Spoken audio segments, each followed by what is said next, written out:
कलयुग में जब जब सनातन खतरे में आया तब तब भगवान ने हिमालय से कोई सिद्ध तपस्वी को धर्म की स्थापना के लिए भेजा। ये महान आत्माएं लंबी रूम लेकर नहीं आती और अपना काम करके वापस चली जाती हैं। स्वामी विवेकानंद भी सिर्फ 39 साल के लिए पृथ्वी पर आए, मगर आज हम उस महान आत्मा के बारे में बता रहे हैं जिसने सनातन को पुनः स्थापित किया। बात उस समय शुरू होती है जब 3वीं शताब्दी ईसा पूर्व सम्राट अशोक ने कलिंग विजय के बाद दुखी होकर बौद्ध धर्म अपना लिया। जब एक राजा धर्म परिवर्तन करता है तो सारी प्रजा पर उसका असर पड़ता है। अशोक ने भी वही किया। बौद्ध धर्म तेजी से फैलने लगा, उनको सुविधाएं दी जाने लगी, लोग बौद्ध धर्म की आकर्षित होने लगे।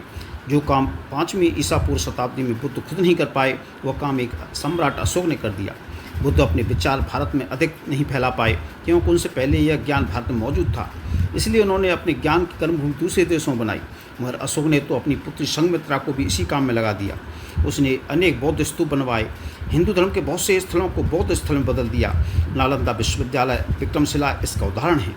अशोक के बाद भी दूसरे राजाओं ने जैसे कनिष्क 2 ईसा पूर्व और हर्षवर्धन 7वीं शताब्दी, फिर 8वीं से 12वीं शताब्दी में पाल वंश के राजाओं ने, जिसमें गोपाल, धर्मपाल, वेदपाल ने बिहार में बौद्ध धर्म बढ़ावा दिया और भी बौद्ध धर्म को अपनाया और उनका प्रचार किया। एक ऐसा समय भी आया कि हिंदू मठ मंदिर शून्य होने लगे, उनके रखरखाव करने वाला कोई नहीं था। अगर कोई सनातनी बौद्ध भिक्षुओं के सामने से गुजरता तो बुद्धं शरणं गच्छामि कहना पड़ता। ऐसा लगता था कि भारत में सनातन अंतिम सांसें ले रहा है और खत्म होने वाला है। मगर फिर एक दिन दिव्य आत्मा का जन्म हुआ। केरल काली जिले आज एक एर्नाकुलम कहते हैं। इनके पिता शिव गुरु भट्ट और माता का नाम आर्यमाता, जो नंबूदरी ब्राह्मण थे। कहते हैं इनके माता पिता के संतान न होने पर उन्होंने शिव की साधना की, उनको प्रसन्न किया। भगवान ने कहा, तुम्हें कैसा पुत्र चाहिए? लंबी उम्र वाला साधारण पुत्र या महान तपस्वी और ज्ञानी अल्पायु पुत्र? शिव गुरु ने अल्पायु मगर ज्ञानी पुत्र मांगा। कुछ विद्वानों के अनुसार इनका जन्म 788 सदी में और कुछ 509 ईसा पूर्व मानते हैं। मगर इनका जन्म वैशाख शुक्ल पश्चिमी को मानते हैं, जिसे आज शंकराचार्य जयंती के नाम से जानते हैं। शिव के नाम पर ही इनका नाम शंकर रखा गया, मगर इनकी अल्पायु में ही इनके पिता का देहांत हो गया। बाद में इनका लालन पालन इनकी माता अनरमा ने किया। शंकर बचपन से ही असाधारण प्रतिभा से संपन्न थे। उन्होंने छोटी सी उम्र में ही संस्कृति, वेद और शास्त्रों ज्ञान प्राप्त कर लिया। फिर उन्होंने अपनी माँ से संन्यास लेने की इच्छा की, मगर माँ इसके लिए तैयार नहीं थी। फिर एक दिन शंकर ने एक लीला रची। वे नदी में स्नान कर रहे थे तो उनका पैर मगरमच्छ ने पकड़ लिया। वे बचने के लिए जोर लगा रहे थे। किनारे पर उनकी माता यह देख घबरा गई। शंकर ने चिल्ला कर कहा, माँ मैं अब बच नहीं सकता, इसलिए अब तो संन्यास की अनुमति दे दो, शायद मगरमच्छ मुझे छोड़ दे। माता ने पुत्र की रक्षा के लिए अनुमति दे दी और उसी समय मगरमच्छ ने उनका पैर छोड़ दिया। बहाकर माँ से कहा, अब आपकी आज्ञा हो गई माँ, मैं संन्यास लूँगा। माता बहुत दुखी थी। तब माता ने कहा, तुझे भी मुझसे एक वादा करना पड़ेगा कि मेरा अंतिम संस्कार तेरे हाथों होगा। शंकर ने हाँ कहकर वादा किया। इसके बाद वे संन्यास लेकर गुरु की खोज में निकल पड़े।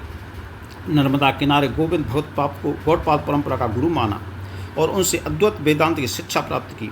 बाद में गुरु की आज्ञा से वे काशी आए। वहाँ पर एक दिन चांडाल के रूप में शिव ने उनको दर्शन दिए। काशी में ही उन्होंने मंडन मिश्र नाम शास्त्रा में हराया, अपना शिष्य सुरासर बनाया। वे दिग्विजयी विद्वान कहलाए। उनके पीछे उनके शिष्यों की संख्या बढ़ती गई। उन्होंने पैदल यात्रा कर बड़े बड़े बौद्ध विद्वानों को शास्त्रार्थ में हराया और वेदांत की स्थापना की। उसके बाद उन्होंने भारत को एक सूत्र में पिरोने के लिए सनातन के 4 स्तंभों की स्थापना की। देश के चारों कोनों पर 4 मठ बनाए, श्रृंगेरी, द्वारका, पुरी और चौथा ज्योतिर्मठ।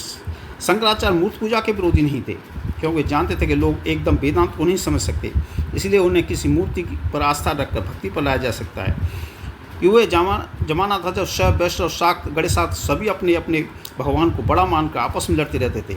शंकराचार्य ने सबको इकट्ठा कर समझाया कि वे सब एक ही हैं, भक्तों की मान्यताओं के अनुसार अलग अलग रूप में दिखाई देते हैं। उन्होंने एक ही मंदिर में सभी देवताओं की मूर्ति स्थापना की और श्री यंत्र को भी स्थापित किया। उन्होंने साधुओं के 13 अखाड़े बनाए, जिसमें 7 शैव, 30 वैष्णव, 3 उदासीन या निर्मल। ये अखाड़े आताइयों से मंदिर और मठों की रक्षा के लिए बनाए थे। इनमें से एक नागा संप्रदाय युद्ध सन्यासियों का था, जो युद्ध कला में पारंगत थे और भाले और तलवार रखते थे। कुंभ में सबसे पहले यही स्नान करते हैं। बाद में उन्होंने 4 मठों पर अपने विद्वान शिष्यों को सौंपकर खुद केदारनाथ हिमालय पर गए। यहीं उन्होंने 32 साल की उम्र में स्थूल शरीर का त्याग दिया। कोई कहता है कि केदारनाथ के पीछे की पहाड़ियों में स्वयं भगवान शिव अपने बैल नंदी के साथ उन्हें सदैव अपने धाम ले गए। अगर सनातन से जुड़ा ये वीडियो आपको अच्छा लगा हो तो चैनल को लाइक और सब्सक्राइब जरूर करें। हम आपकी जानकारी के लिए बड़ी मेहनत से जानकारी आप तक पहुंचाते हैं। सनातन पर ऐसे वीडियो देखने के लिए बेल आइकन को भी दबाएं और चलते चलते हर हर महादेव जरूर लिखें।